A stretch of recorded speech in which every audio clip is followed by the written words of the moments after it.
أعوذ بالله من الشيطان الرجيم. بسم الله الرحمن الرحيم. الحمد لله رب العالمين الرحمن الرحيم مالك يوم الدين. إياك نعبد وإياك نستعين. اهدنا الصراط المستقيم صراط الذين أنعمت عليهم غير المغضوب عليهم ولا الضالين آمين. اللهم صل على سيدنا محمد الفاتح لما أغلق والخاتم لما سبق ناصر الحق بالحق والهادي إلى صراطك المستقيم وعلى آله حق قدره ومقداره العظيم ولا حول ولا قوة إلا بالله العلي العظيم. أما بعد، السلام عليكم ورحمة الله تعالى وبركاته. جماعة masu sauraronmu, muna yi maku barka da wannan lokaci kuma muna yi wa kowa fatan alkhairi.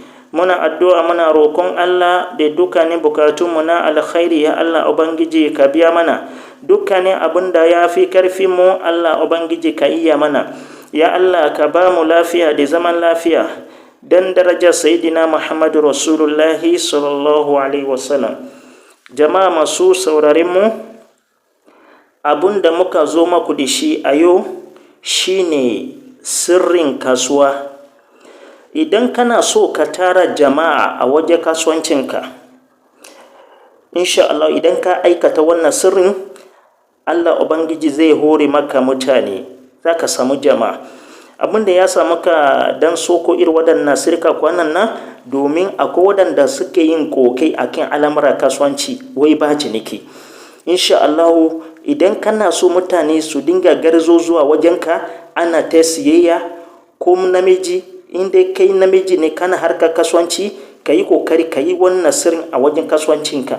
Kuma inda mace ce kina harkar kasuwanci ko a cikin gida ne, za ki iya yin wannan sirrin, zai ki binne a cikin gidan da kike kasuwanci da yardan Allah. In dai kai shago ne da kai, za ka iya binne wannan a shago. Idan ba ka da shago, in dai a wajen kasuwancinka daidai gurin da kake harkar kasuwanci, za ka iya binne wannan a ciki da yardan Allah.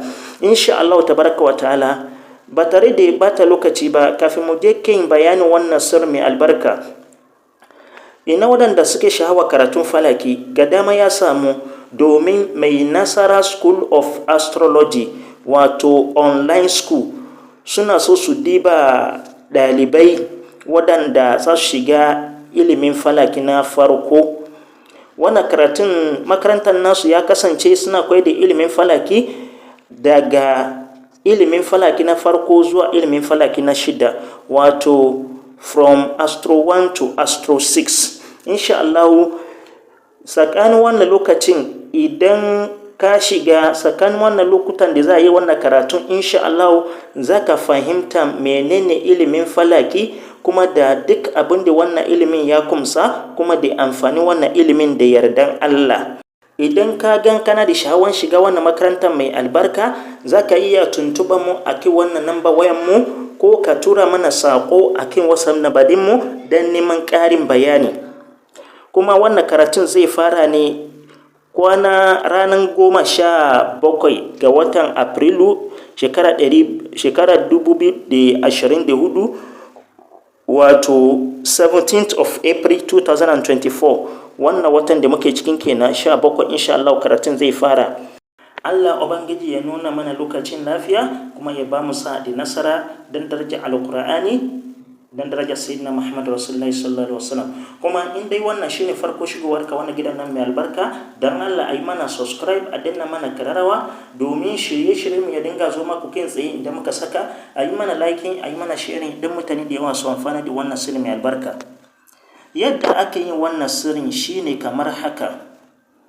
Ana neman farin takarda mara zane, farin takarda wacce ba ta da wani zane a kai. Shine idan aka samu, sai a rubuta jawharatul kamali,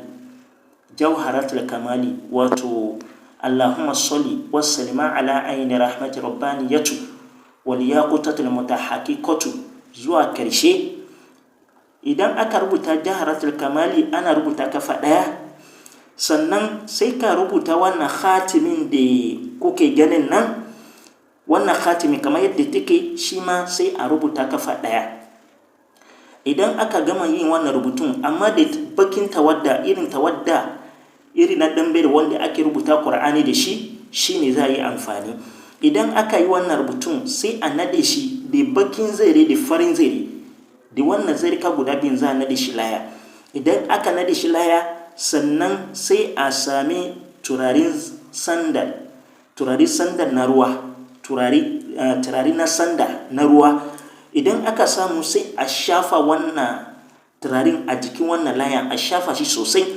Idan aka gama shafa shi, sannan sai a doko wannan layan a sa shi a cikin wani kalba karamin kwalba wanda yake da marfi, sai a sa shi a ciki.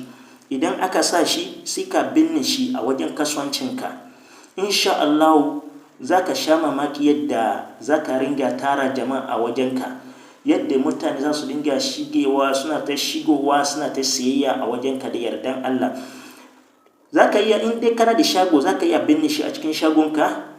Kuma idan waje ne kake da shi, wajen da kake harka kasuwanci, sai ka binne shi a wajen. Ko in dai sana'a cikin gida kike, za ka iya binne shi a cikin gidan da kike sana'an nan. Insha Allah ubangi ya ba mu sa'a da nasara. Ana muka kawo karshen bayanin wannan sirri mai albarka. In dai akwai abin da baka gane ko baka fahimta ba, za ka iya tuntuɓan mu a kan namba wayan mu, ko ka tura mana sako a kan wasu nambanin mu don neman ƙarin bayani. Kuma in dai wannan shine farko shigowar ka wannan gidan nan mai albarka, don Allah a yi mana subscribe, a danna mana kararrawa domin shirye-shirye mu ya dinga zo maku kan tsaye idan muka saka. A yi mana liking, a yi mana sharing don mutane da yawa su amfana da wannan sirri mai albarka. Allah ubangiji ya ba mu sa'a da nasara. Kuma Allah ubangiji ya biya mana bukatunmu dan darajar alqur'ani dan alfarma sayyidina Muhammad rasulullahi sallallahu alaihi wasallam. Allahumma salli ala sayyidina Muhammad al-fatih lima ughliq wal khatim lima sabaq nasirul haqq bil haqq wal hadi ila siratikal mustaqim wa ala alihi haqqa qadrihi wa miqdaril azim. Subhana rabbika rabbil izzati amma yasifun, wassalamun ala al mursalin, walhamdulillahi rabbil alamin. Assalamu alaikum wa rahmatullahi ta'ala wa barakatuhu.